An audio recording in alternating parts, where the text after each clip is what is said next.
Mi Podcast, un espacio único para transformar tus ideas en contenidos y lanzarlos a todas las plataformas digitales. Conoce el estudio. Haz Mi Podcast. No es normal roncar, a ninguna edad, menos en la infancia. ¿En algún momento esto puede ser una enfermedad como tal o requieren un tratamiento? ¿Qué es lo que sucede? Pues que a veces siguen roncando, siguen teniendo sus eventos respiratorios. Entonces en ellos forzosamente se tiene que hacer un estudio del sueño. ¿Qué opina del uso de medicamentos en los niños para que se duerman? Vemos hasta bebés con la pantalla. Error. O sea, hacemos que su cerebro se marchite.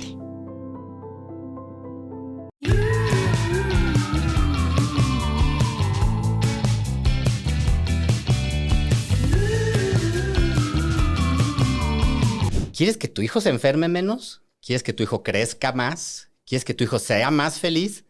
Pues entonces, bienvenidos a Neuronas en Desarrollo, el podcast donde hablamos sobre cómo potenciar el desarrollo físico, mental y emocional de tus niños.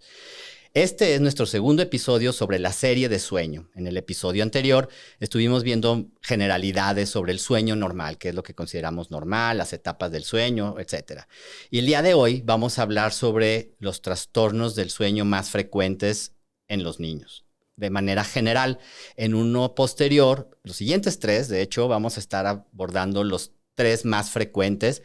Y si ustedes quisieran que habláramos de alguno de estos trastornos del sueño en particular, déjenlo en sus comentarios y con muchísimo gusto lo tomaremos en cuenta. El día de hoy tengo nuevamente el honor de tener a la doctora Liv Bárcenas Padilla. Ella es otorrinolaringóloga y cirugía de cabeza y cuello por la Universidad de Guanajuato. Tiene un fellow en trastornos respiratorios del sueño por Hospital de Barcelona, España, un diplomado en medicina del sueño por la Universidad Anáhuac y es máster en medicina del sueño por la Universidad Tecnológica de España. Bienvenida otra vez, Liv. Gracias Muchas por acompañarnos. gracias por la invitación y gustosa de platicar del sueño. Nuestra pasión. Así es, sí. Oye, a ver, ¿por qué es tan importante que hablemos sobre los trastornos del sueño en pediatría o en los niños? Principalmente porque el sueño es una tercera parte de nuestra vida. Sí, pasamos una tercera parte de la vida durmiendo y, como habíamos comentado la vez previa, no significa que apaguemos el switch y ya todo nuestro cuerpo se va a dormir, sino que durante el sueño se llevan a cabo muchísimas funciones, principalmente el desarrollo de órganos, de todos los sistemas, la comunicación entre ellos, la vascularidad, el metabolismo de las sustancias, de los carbohidratos, el neurodesarrollo. Entonces es muy importante, sobre todo en la infancia, que es la etapa principal de desarrollo, pues que se duerma bien, ¿sí? Para llevar a cabo todas las funciones vitales en su estado más óptimo. Oye, ¿qué tan frecuente es que los niños tengan trastornos del sueño?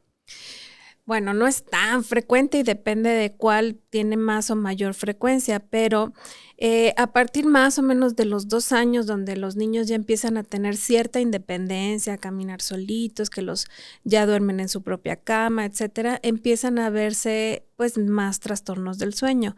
En general, en la edad preescolar como hasta en un 30%, la cual puede disminuir un poquito en la edad escolar, o sea, ya en la primaria de los 5 a los 10 años, 11, 12, puede disminuir hasta un 20%, para aumentar un poquito otra vez en la adolescencia, lo que comentábamos también, la fase retrasada de sueño en los adolescentes, que es más frecuente.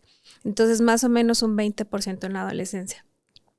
Pero los niños así, si los englobamos en general, pues alrededor de un 15 hasta 30% de los trastornos del sueño en general.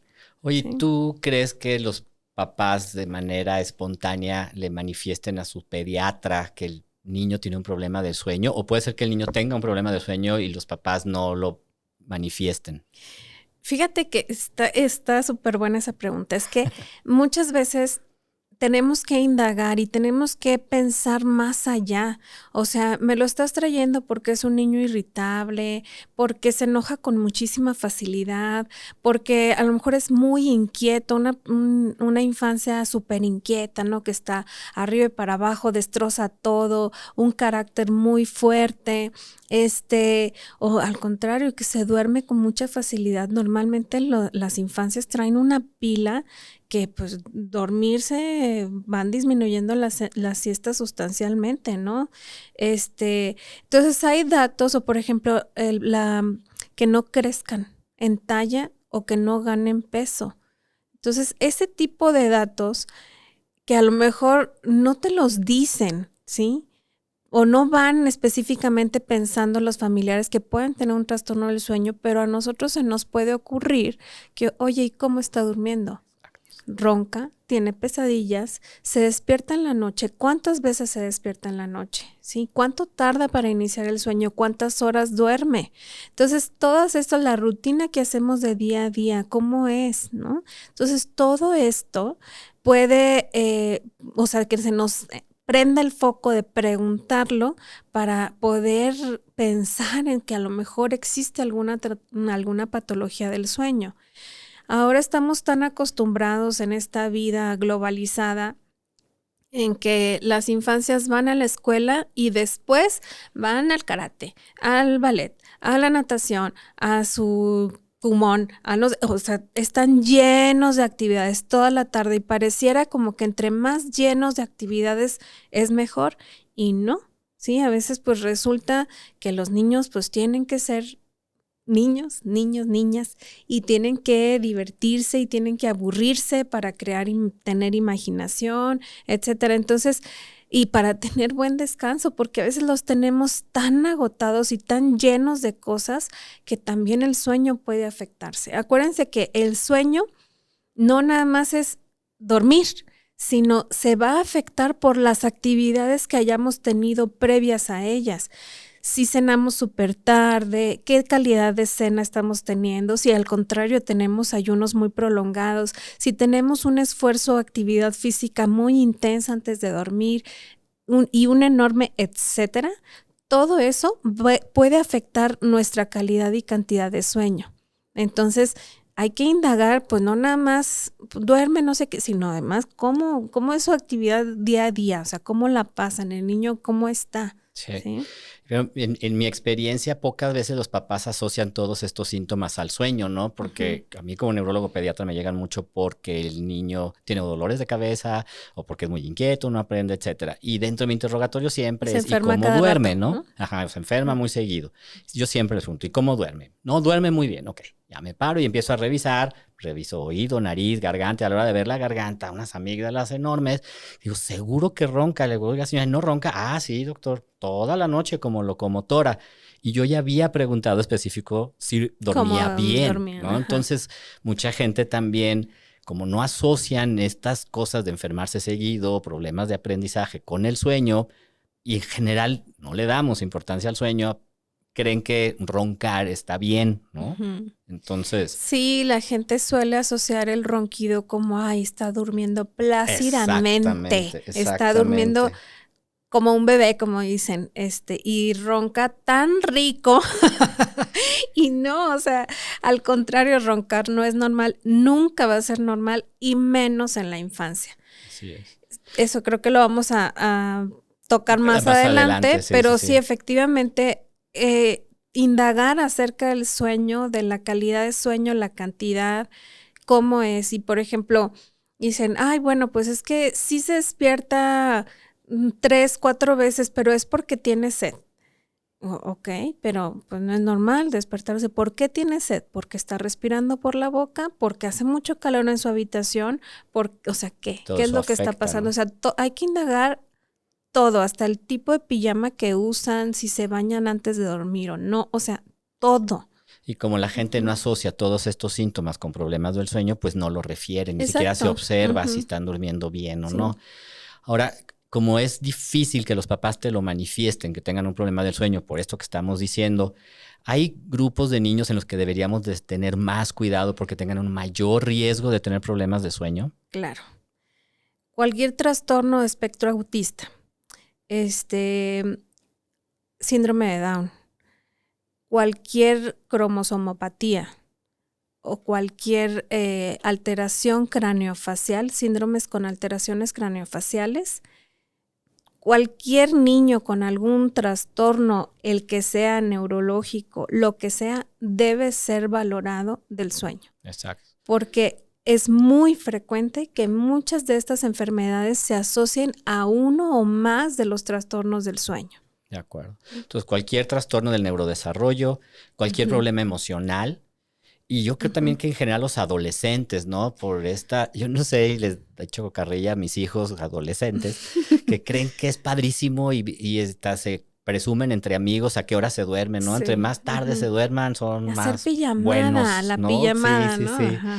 Entonces, como parte de la adolescencia, no sé por qué les es tan atractivo el presumir incluso que se duermen tarde. Entonces yo creo que en los adolescentes deberíamos tener mucho cuidado con esto. Claro, o sea, porque igual seguimos en desarrollo en la adolescencia, pero, y bueno, la cantidad de información que se obtiene en la adolescencia es impresionante, cómo cambia de la edad preescolar, escolar a adolescencia, es un cambio inmenso de la información que pueden recibir y que ellos ya en teoría deben de adaptarse a esta cantidad tan impresionante de información que les llega de todo tipo, ¿verdad? De acuerdo. Y pues que está más a la mano. Entonces, bueno, en la adolescencia puede ser que haya algún porcentaje de adolescentes que lo toleren más, el dormir más tarde por esta fase fisiológica retrasada de sueño. Pero no a todos, es un 20%, 30% de los adolescentes, no todos. Entonces, es bien emocionante porque ya se creen más grandes, ajá, pero hacer hincapié en que eso no te va a llevar a nada bueno. Te va a hacer mejor en nada. Al contrario. Exactamente. Al contrario, el dormirte más tarde no te va a hacer mejor en nada, te va a hacer que funciones peor en todo. Exactamente. ¿No? Y tomes malas decisiones, riesgo de dependencias, farmacodependencias, alcohol, tabaco, etcétera. De todo, ¿no?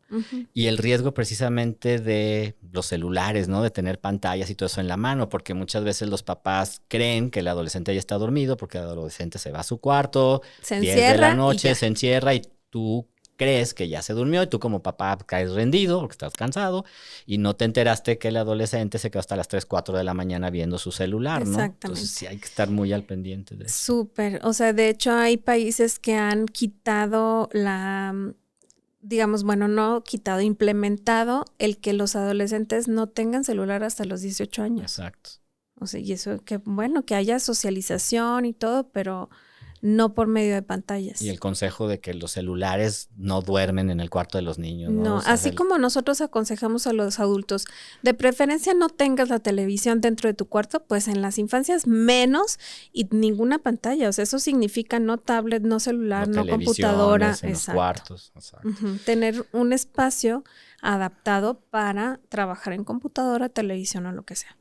Oye, y ya para entrar más específicamente en los trastornos del sueño en pediatría, ¿cómo los podríamos dividir para llevar un orden y que la gente nos vaya siguiendo en todos estos trastornos del sueño que podemos ver en los niños? Bueno, ¿te parece? Sí, primero hago un pequeño paréntesis. Si nosotros pensamos que a lo mejor puede haber algo en nuestra infancia, en nuestro niño o niña, nuestro hijo o hija, es que a lo mejor se tarda mucho para iniciar el sueño, más de media hora, se levanta durante la noche más de 3 veces, más de 3 días por semana durante el último año, que a lo mejor esté roncando, lo veo respirar por la boca al momento de dormir, siento que tiene un sueño muy inquieto, llora en la noche, es muy renuente para iniciar el sueño o para levantarse, que sea muy, muy renuente, que nosotros batallemos realmente mucho para poderlos despertar,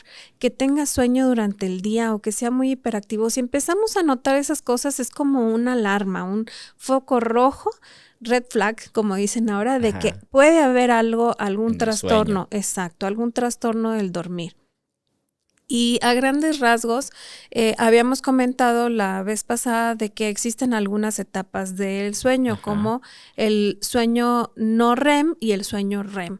Y para decirlo en forma muy general, durante el sueño no REM significan las primeras 3 etapas: adormecimiento, sueño ligero y sueño profundo de ondas lentas. Entonces, puede haber trastornos en estas etapas, otros en el sueño REM o unas variantes de la normalidad u otro tipo de anormalidades que se llaman parasomnias. Ajá. Entonces, las parasomnias, bueno, las disomnias, ¿qué quiere decir? Quiere decir que va a englobar cualquier trastorno que me pueda afectar la calidad o la cantidad del sueño. Esas son las disomnias. Sí, las disomnias es eso, o sea, engloba cualquier trastorno, llámese apnea del sueño, insomnio, narcolepsia, parasomnias, o sea, cualquier cosa que me pueda alterar la calidad o cantidad de sueño, ¿sí? Okay.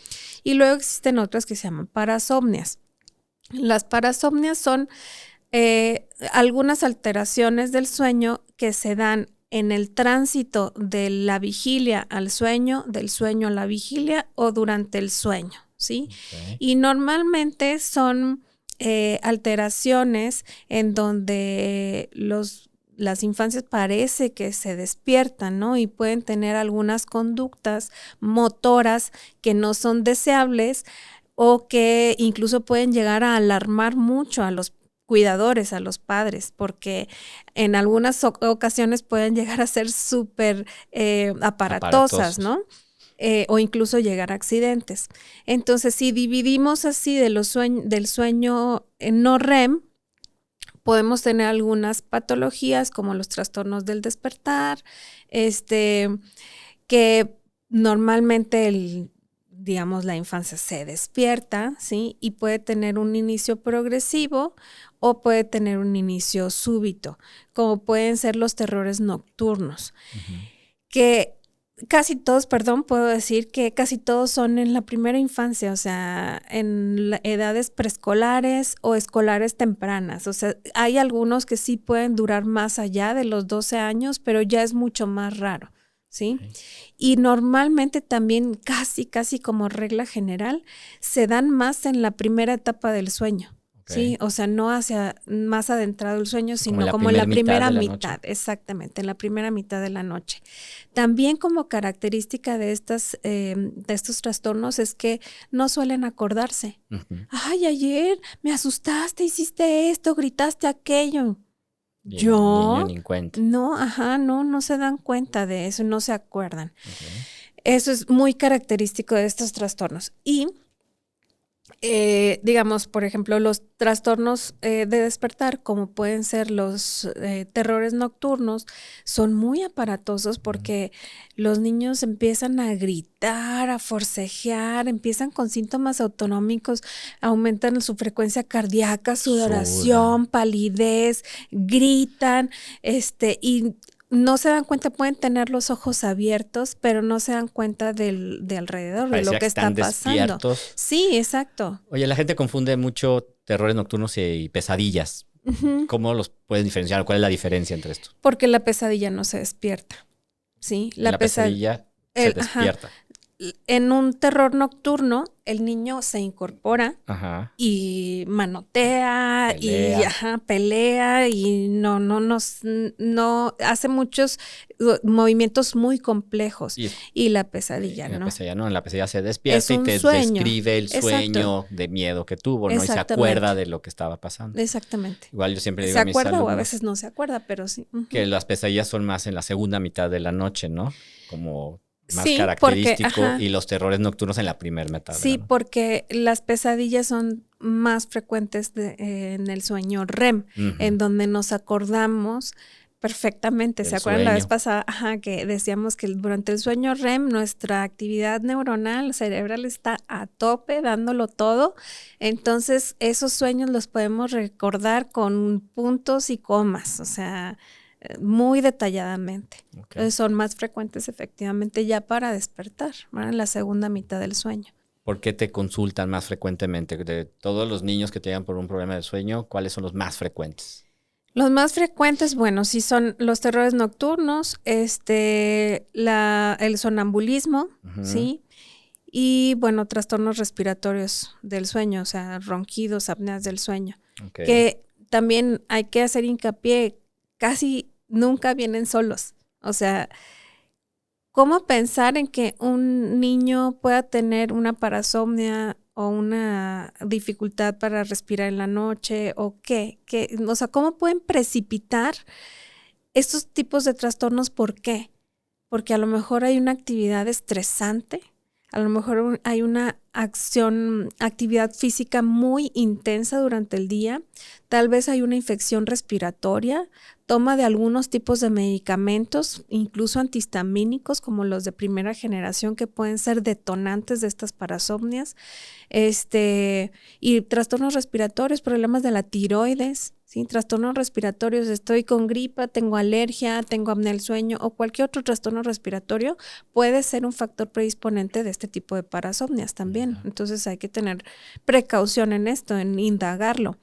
Sí. A mí como neurólogo pediatra de los trastornos del sueño que más me toca ver son el rechazo a ir a dormir. O sea, el niño no se quiere ir a dormir y la mamá batalla y batalla y va y lo acuesta y lo típico de la tucita de mamá, tengo sed, mamá, tengo calor, mamá, no se quieren dormir. A la hora de irse a dormir es cuando les da sed, cuando les da calor, cuando les da frío, cuando les quieren contar algo a la mamá. Oye, pero déjame y te cuento. O sea, el rechazo a ir a dormir y los despertares nocturnos. El niño que le cuesta trabajo dormir o que se durmió bien, pero que se despierta cada 90 minutos a pedir otra vez leche, al baño, a irse al cuarto de los papás y que otra vez les cuesta trabajo quedarse dormidos. Esos son como de los dos que más me toca ver a mí. Sí, y bueno, normalmente las parasomnias, como son trastornos muy aparatosos, suelen llamar más la atención, pero esto a veces lo normalizamos.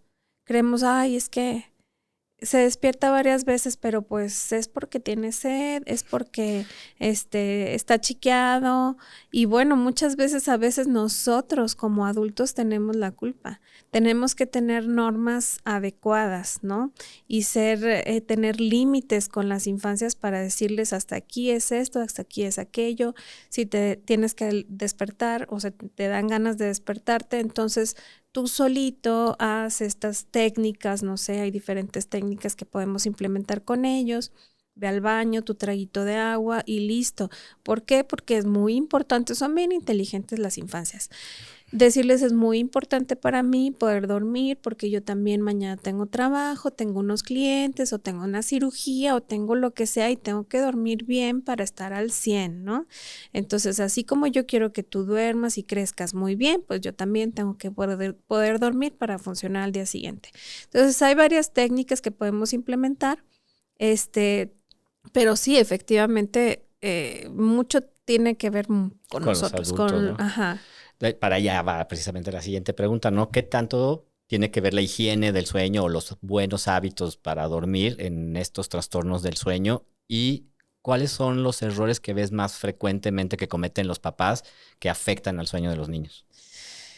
Bueno, pues ya lo mencionábamos, meterlos en 50,000 actividades y actividad física muy cercano a la hora de dormir, ¿sí? Es bien frecuente que los equipos, por ejemplo, los equipos de natación y todos ellos, empiezan las actividades a las 7 de la noche. Entonces vienen acabando a las 9 por ahí. Y luego cena, exacto, báñate. Tienen que llegar, cenar, hacer tarea. O sea, cuando no les rinde el día, entonces le quitan horas al sueño, ¿verdad? Ese sería como de los errores principales, tenerlos en múltiples actividades. Y que hacen que terminen tarde. Exacto. Entonces, y la higiene del sueño lo es todo. Si nosotros tenemos higiene del sueño como adultos, las infancias lo van a imitar. Así como si yo fumo, pues seguramente lo más seguro es que mis hijos vayan a fumar, ¿sale?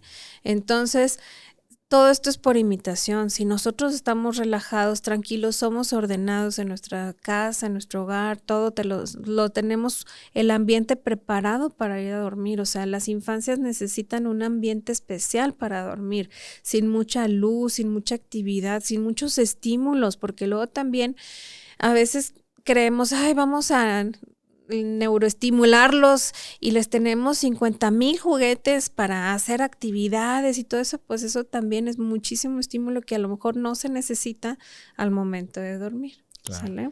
Yo en los lactantes, en los menores de 1 año, uno de los errores que veo muy común que hacen las mamás es que los duermen en brazo. Bueno, unos que los duerman en brazo y entonces a la hora que los ponen en la cama, en la cuna, se despiertan.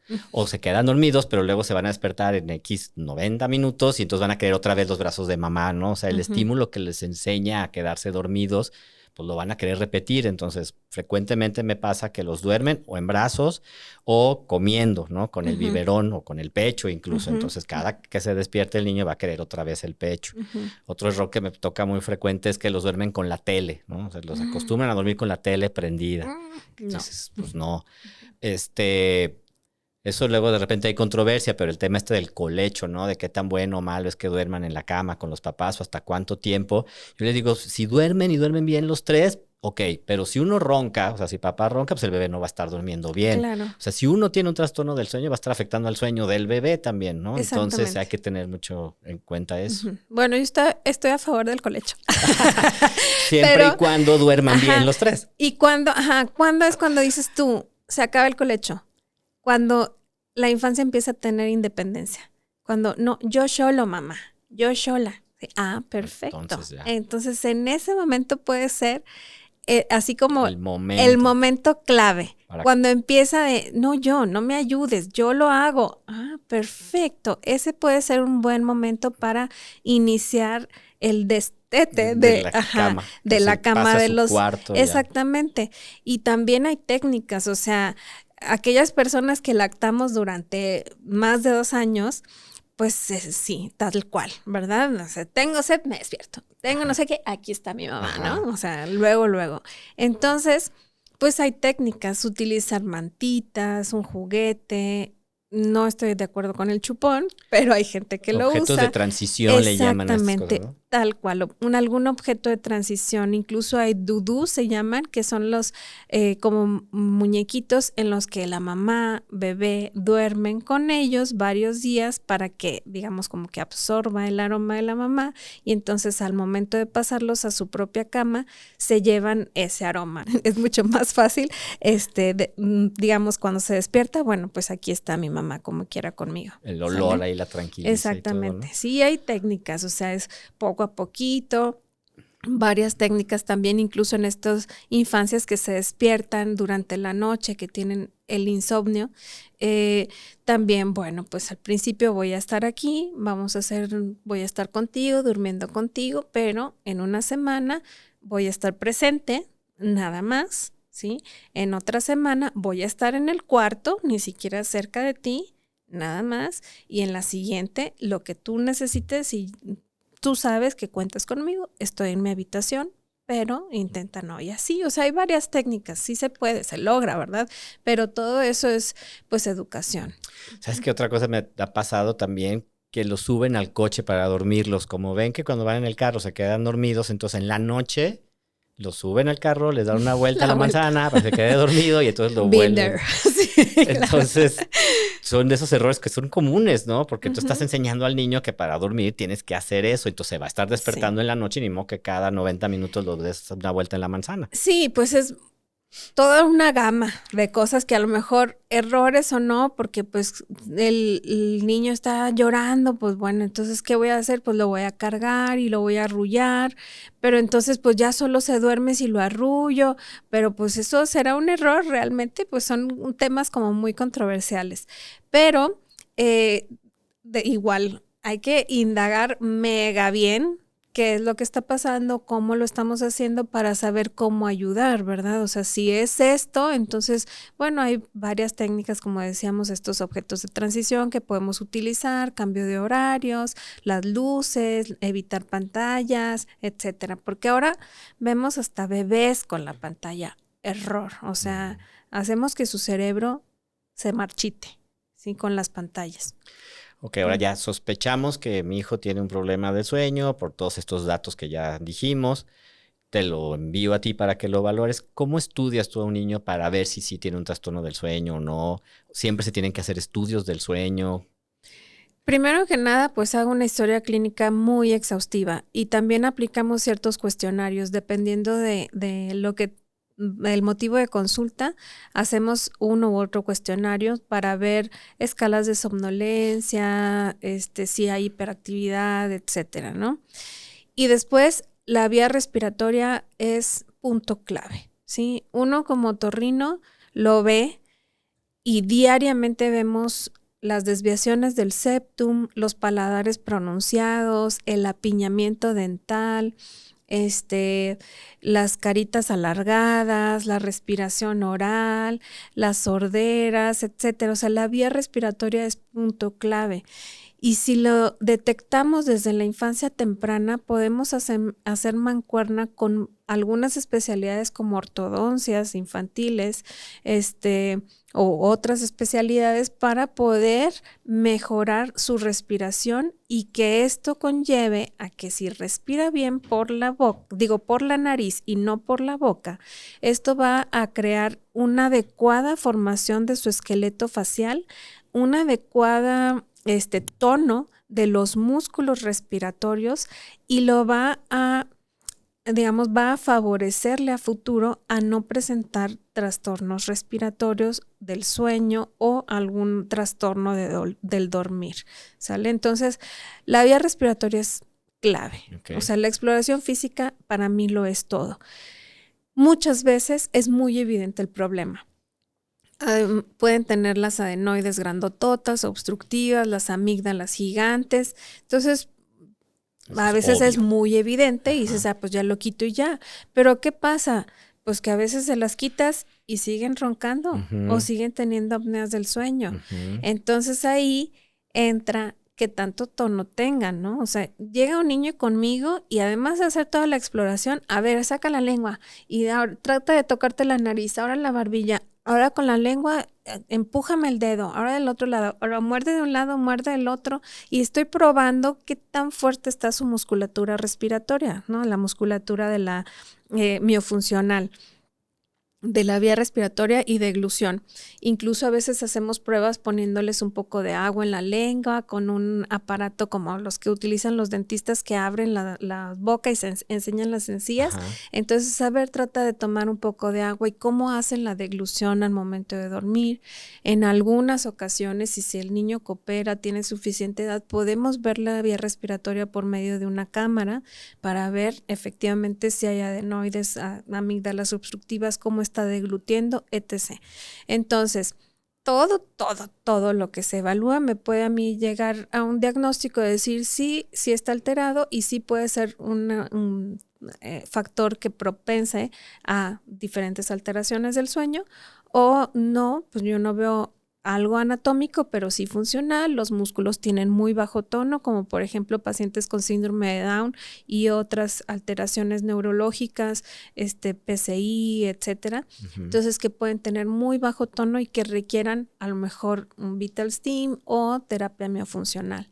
Okay. ¿Sí? ¿Y en qué casos está indicado hacer un estudio del sueño como tal, este estudio polisomnográfico, este tipo de cosas? Y si nos puedes explicar un poquito qué es, o sea, a quiénes se les tiene que hacer y qué es. Idealmente tendríamos que hacer estudio de sueño a todos. Claro que esto significa costos y que normalmente no están cubiertos por ninguna aseguradora, ni siquiera social, ¿sí? Entonces, hacer un estudio del sueño en la infancia es carito, ¿sí? ¿No lo cubre ningún seguro de gastos médicos? No. Entonces, si es muy evidente el patrón obstructivo y que yo tenga más certeza de que esto le va a ayudar, muchas veces no se hace, okay. ¿Sí? Entonces nos vamos directo a cirugía. ¿Qué es lo que sucede? Pues que a veces siguen roncando, siguen teniendo sus eventos respiratorios. Entonces en ellos forzosamente se tiene que hacer un estudio del sueño. En quienes siempre se debería de hacer, en cualquier persona, cualquier infancia con algún trastorno neurológico, el neurodesarrollo, alguna cromosomopatía, cualquier trastorno, tiene que haber, sí, okay. Tiene que haber un estudio del sueño. ¿Y en qué consiste un estudio del sueño de estos? Una polisomnografía para que los papás que nos están escuchando sepan a qué nos referimos. Bueno, hay estudios simplificados y estudios completos. El estudio simplificado valoraría solamente, tendríamos nosotros solamente valores cardiopulmonares, o sea, si hay un esfuerzo al momento de respirar, el pulso por medio del oxímetro, o sea, valoraríamos la saturación de oxígeno, el pulso, el esfuerzo respiratorio y por medio de unas puntas nasales valoraríamos el flujo que entra y sale. Pero eso pues nos limita mucho para el tipo de eventos casi propiamente respiratorios. Si yo estoy pensando en que a lo mejor tienen piernas inquietas, que tienen alguna parasomnia, que se despiertan durante la noche, que tienen gritos, que algo más que quiera yo investigar o que probablemente pueda tratar de hacer un diagnóstico diferencial con alguna epilepsia, un trastorno de conducta o algo, entonces sería mucho más indicado la polisomnografía, ya que la polisomnografía ponemos varios electrodos a nivel del cráneo y podemos evaluar los valores electroencefalográficos aunado a los movimientos de ojos, diferentes tipos de ventilación, ya sea por calor o por flujo, o sea, tenemos 2 tipos de puntas nasales, 2 bandas respiratorias, una en tórax y una en abdomen, electrocardiograma, podemos valorar movimientos de piernas o de brazos, etcétera, y de mentón, si aprieta o no los dientes, etcétera, o sea. Voy a hacer 2 preguntas referente a esto. Después, yo creo que vale la pena que uno de nuestros episodios sea específicamente de esto que voy a mencionar ahorita, pero a ver, ¿es normal que los niños ronquen? No. No. Okay. Y número 2, ¿cuándo tiene que ser evaluado un niño que ronca? Siempre. Eso, muy bien. Así Muchas es. gracias. Espero que de eso no quede ninguna duda. No hay duda. No hay duda. No es normal roncar. A ninguna edad, menos en la infancia. Exacto. ¿Qué significa el ronquido? Que el aire está entrando con mucha dificultad y no debe entrar con dificultad. O sea, una persona que respira y que tú escuchas cómo respira o que escuchas cómo está batallando para que respire en la noche, no es normal. No es normal. Exactamente. Y hay que evaluarlo. Exactamente. Ok, perfecto. Otra cosa que a todos los papás les da mucho miedo y preocupación, y mencionábamos ahorita poquito sobre los terrores nocturnos y las pesadillas. ¿En algún momento esto puede ser una enfermedad como tal o requieren un tratamiento? Normalmente las parasomnias tienden a disminuir pasando la edad escolar, más o menos a los 8, 10, 12 años. Es muy raro, sí puede presentarse ya en la edad adulta, pero es mucho más raro. La frecuencia, como te decía, de las parasomnias normalmente es más en la primera infancia, o sea, la edad preescolar o escolar temprana, y estas tienden a disminuir. Normalmente son enfermedades benignas, ¿sí?, que se tratan muchas veces con la higiene del sueño. Okay. Entonces, si nosotros tenemos buena higiene del sueño, pues normalmente estas patologías tienden a disminuir sustancialmente. Normalmente son patologías benignas. Okay. ¿Sí? ¿Y hay algún momento en que se tuvieran que preocupar los papás cuando el niño tenga terrores nocturnos o pesadillas? Son muy aparatosos, sobre todo los terrores nocturnos o los despertares Confusos. confusionales. Son aparatosos, tienen sus diferencias cada uno entre ellos para poderlas distinguir, pero normalmente son patologías benignas. Como digo, no hay que alarmarse. Sí es muy estresante porque significa que el niño golpea, patea. Se ve aterrado. Sí, totalmente. Sí, es muy impresionante. A mí me pasó una vez con mi hijo y decía yo, qué barbaridad. O sea, ahora comprendo los pacientes que me llegan. Digo, claro. Sí, es impresionante, pero a veces ocurren aisladamente. Ajá. Porque hubo alguna infección respiratoria, porque esa noche durmió súper mal, tuvo mucha actividad todo el día, se durmió bien tarde y paz, ¿no? Exacto. Yo les digo que se llaman terrores nocturnos, pero de veces no sé si es porque el niño se ve aterrado o por el terror que les da a los papás, porque en verdad cual. Llegan aterrados los papás. Sí, es ¿no? que Sí, es muy impresionante. Sí, es muy impresionante eso. Ahora, lo mismo, pero con el sonambulismo, a los papás también les preocupa mucho. Sí. ¿Cuándo hay que preocuparnos si un niño es sonámbulo? ¿Es una enfermedad? ¿Cuándo hay que hacer algo? Fíjate que el sonambulismo es de las parasomnias que más se ha relacionado con factores genéticos. Entonces es muy frecuente que, es que yo era sonámbula, entonces mi hijo puede ser, ¿no? Sí puede ocurrir.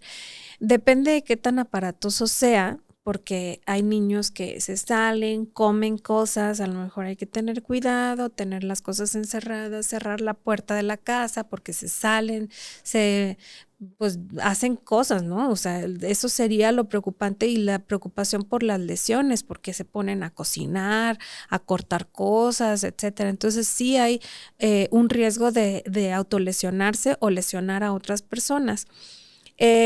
También es una patología considerada pues dentro de todo benigna y que también suele disminuir sustancialmente después de la edad escolar. Hay algún remanente en la adolescencia o incluso en los adultos, pero son mucho más raros. ¿Qué Ok. más? Uh-huh. Ahora, ya los diagnosticamos y en general, ¿cómo qué opciones de tratamiento hay cuando alguien tiene un trastorno del sueño? Digo, evidentemente depende cuál es el trastorno del sueño, ¿no? Pero en general. Principalmente la higiene del sueño es de las cosas más importantes que tenemos que tomar en cuenta en las infancias. Por eso hay que indagar muy bien, porque a veces dicen, no, si duerme súper bien, duerme sus 12 horas, pero a ver, o sea, ¿y qué pasa antes? ¿No? O sea, durante el día, ¿qué es lo que estamos haciendo? Durante la noche está el ambiente apropiado, o sea, sí duerme sus 11 horas, pero su ambiente es adecuado, o sea, hay que indagar todo, ¿no? Y luego manejar conforme a esto la higiene del sueño, o sea, la higiene del sueño, ¿qué es? Porque está muy bonito decir higiene del sueño, ¿no? Exacto. Bueno, pero ir acorde a la luz del día, tratar de no hacer actividades extenuantes en las infancias al menos 5 horas, o sea, de preferencia 5, pero al menos 3 horas antes de su hora deseada de dormir. O sea, no después de las 7 de la noche por ningún motivo, ¿no? Después de las 6. Pues si los queremos dormir, depende a qué hora los queramos dormir. Si es a las 8 o 9, pues desde las 5 de la tarde. Sería lo más 6, tarde que no podrían deberían, hacer actividad exacto, física. No deberían Está de estar. difíciles. Sí, exacto. Y porque a veces en las escuelas también salen a las 3, 4 de la tarde y de ahí a la natación y luego al no sé qué y así. Sí. Ajá, pero bueno, pues dentro de lo que cabe, pues hay que ver, qué es lo que podemos modificar, ¿sí? Tratar de evitar las pantallas en las infancias 2 horas antes, por lo menos antes de dormir, exactamente, y tratar de hacer rutinas en todo. Misma hora de acostarse, misma hora de levantarse, la misma hora de hacer ejercicio, de hacer actividades extraescolares, el horario de la escuela igual, la misma hora de comer, de cenar, de desayunar, todo.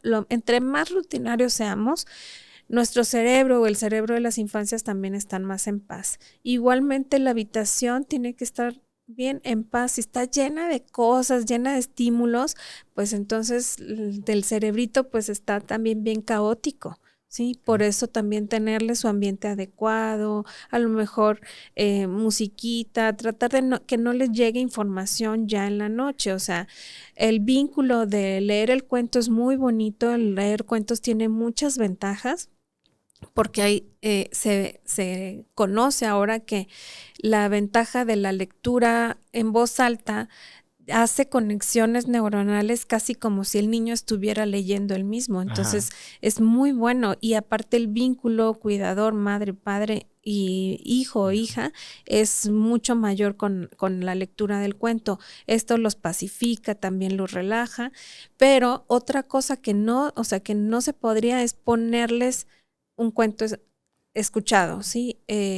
Por el volumen, los tonos que puede haber, ponerles la televisión para que la escuchen y se duerman, ponerles música con palabras que escuchen, o sea, que la raspa, no sé qué, no, o sea, ese tipo no, el pollito, no, o sea, porque si no les está llegando información, ¿sí? Y no los va a relajar. Pues igual la ropa de cama adecuada, la ventilación, cosa bien especial en las infancias. Los niños tienen hipermetabolismo, entonces ellos van a tener calor y nosotros vamos a tener frío. Y hay que comprender esto, porque a veces los dormimos con la super pijama de invierno con 3 cobijas y pues no, se van a despertar porque tienen calor. O les puse el calentador porque yo tenía frío. Pues no, se van a estar despertando por sed o por calor, ¿no? O sea, yo creo que uno de nuestros últimos episodios también va a tener que ser ahondar y dar consejos así bien puntuales sobre esto de la higiene del sueño, porque es muy común que tengamos problemas por esto, ¿no? Oye, ahora, no a todos les afecta todo igual. Claro. Sí, hay que aconsejar también encaminado al trastorno en específico. De cada niño. ¿Qué opina del uso de medicamentos en los niños para que se duerman? Pues a ver, si tendríamos que utilizar algo para que un niño mejorara su calidad de sueño, podría ser la melatonina. Pero cualquier medicación de forma ideal no debiera de durar más de 4 semanas, ¿sí? Ok. Entonces, podría ser la melatonina, dependiendo si el trastorno es muy intenso, podrían ser algunos antihistamínicos de primera generación, Ajá. ¿sí? Como este que se usa para los viajes cuando se marean. Ajá. Podría llegar, pero No. esos de preferencia puntualmente, porque es algo muy estresante, a lo mejor para los familiares, porque incluso estos mismos pueden llegar a desarrollar otras alteraciones. Exactamente. Si me digo, es como la última opción, ya que trataste todo lo de la higiene del sueño y todo. Uh-huh. Y siempre digo a los papás, como dices tú, es bien fácil y bien bonito decir todos los hábitos y la rutina, Uh-huh. pero En los la papás práctica ya es bien cuando, difícil. exactamente, ya cuando van a la consulta, la mayoría es porque ya intentaron todo y aún así no se duerme y ya lo que quieren es que les ayudes porque ellos tampoco están durmiendo, ¿no? Entonces, en casos así extremos, pues sí les puedes ayudar con algún medicamento, pero también siempre les aclaro que cualquier medicamento que usemos para eso puede tener un efecto contrario al que estamos buscando, ¿no? Cualquiera de los medicamentos que usamos para que les dé sueño, lejos de darle sueño, se los puede quitar. Entonces es importante que estén conscientes de eso. El horario incluso es muy específico. O sea, por ejemplo, hay gente que dice, bueno, es que yo le doy la gomita de melatonina en la tarde para ver si llega dormido y luego no llega dormido y se activa más. Pues sí, porque el horario también tiene que ser muy puntual, porque no sé si lo han notado, pero normalmente los picos de actividad en las infancias tienden a disminuir un poco en la tarde y luego antes de la transición de tarde-noche, ¡boom!, se activan un montón. Entonces, si tú le das ahí la melatonina, pues no le va a funcionar de nada. Más bien hay que esperar que baje y darla justo antes de la hora deseada de dormir. Ok. Si el papá, la mamá sospecha que su hijo tiene algún problema del sueño, ¿con qué médico, con qué especialista tendría que acudir primero? Bueno, pues depende de la relación que tengan con el pediatra o la pediatra y qué tan capacitados estén, ¿sí? Otra sería pues acudir con médicos especialistas en sueño. Entonces, sí, pues para tratar adecuadamente, y es que es ver todo, o sea, hay que ir creando vínculos entre nosotros mismos, pediatras, otorrinos, médicos de sueño, terapia miofuncional, fisioterapeutas, odontólogos, pediatras, psicólogos, incluso bariatras. O sea, hay que ir haciendo vínculos para que todos estemos como en el mismo canal y poder sacar adelante una patología, porque a veces tengo pacientes, yo nada más venía porque no sé qué y resulta que no respira, que tiene que ir con el odontólogo, tiene que ir con no sé quién. O sea, sí, pues es que es un todo. de las anginas y ahora ya me mandó al odontólogo. ¿Por qué? Pues porque es un tratamiento conjunto. Si yo permeabilizo la vía, pero no sigue con su tono bajito, no puede respirar por la nariz, sigue respirando por la boca y no tiene una adecuada terapia miofuncional, entonces pues al ratito va a estar otra vez roncando porque el paladar se va a aguadar. De acuerdo. ¿Sí? Yo sí creo que un punto o un paso inicial sería que le diéramos la importancia al sueño y que si tienes duda le comentes a tu pediatra, pero que sí externes y le des importancia al sueño y sospeches ante cualquiera de estas cosas que pudiera tener un problema del sueño y lo comentemos con el pediatra, porque si no lo comentamos difícilmente y entonces el pediatra sí puede decir, ok, yo sí creo que es más del otorrino o creo que es más por este otro lado y el pediatra nos pudiera orientar, ¿no? El sueño en general está muy maltratado por cualquier especialidad. O sea, los trastornos del sueño afectan todos los órganos, todos, riñones, piel, cerebro, corazón, pulmones, todo se afecta gastrointestinalmente. Entonces, en teoría, cualquier especialidad debería tener esta capacidad de sospechar exactamente que pudiera haber un trastorno del sueño. Es una especialidad casi emergente, entonces hasta ahorita se le está dando un poquito más importancia, pero lo amerita, o sea, amerita mucha importancia el tener o estar conscientes de que puede existir algún trastorno del sueño, claro, ¿sí?, que puede estar afectando nuestro día a día. Yo creo que sí, uno de mis objetivos con esto del podcast va a ser hacer conciencia de la importancia del sueño, porque como tú dices, tiene que ver con todo tiene que ver, ¿no?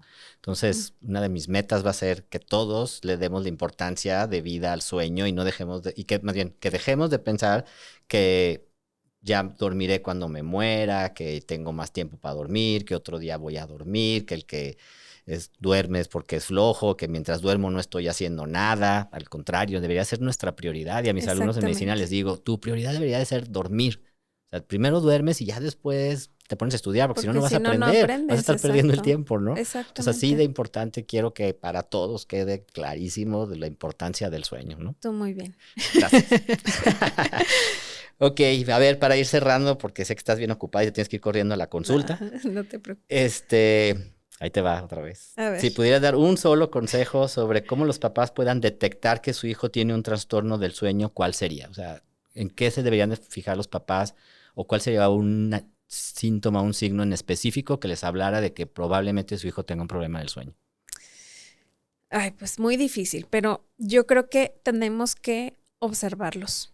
O sea, si yo conozco muy bien a mi hijo o hija, cómo se comporta todos los días, puede haber algo que me llame la atención. Si no lo observo y lo tengo en actividades todo el día, no sé cómo se duerme, no sé nada, no lo voy a detectar.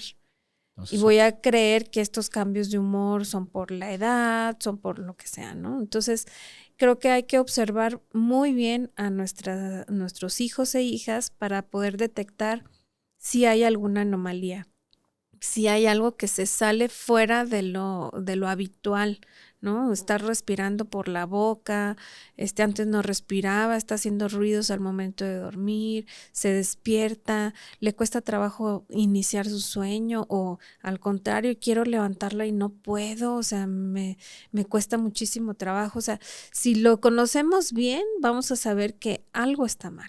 Ok, ¿sí? Muy bien. Muchísimas gracias por acompañarnos. Gracias a ti por ¿Dónde la te pueden invitación. encontrar? Otra vez dinos, ¿dónde te pueden buscar? Bueno, mi consultorio está en Hospital Ángeles León, consultorio 230 de la Torre 1. El teléfono es 477-788-5623 y mis redes sociales en Facebook, Doctora Libo Torrino, y en Instagram, DreamedMX. Muchísimas gracias, Liv. Gracias a ti. Búsquenla y síganme también en todas mis redes sociales. Este fue nuestro segundo episodio sobre la serie de sueño. Vamos a tener en el siguiente, vamos a hablar más específicamente sobre alguno de estos, de los que sean más frecuentes. Síganos para que sigamos todos aprendiendo sobre el sueño y la importancia que tiene. Muchísimas gracias por su atención, gracias por su interés en seguir aprendiendo del sueño y recuerden, ayúdenlos a brillar.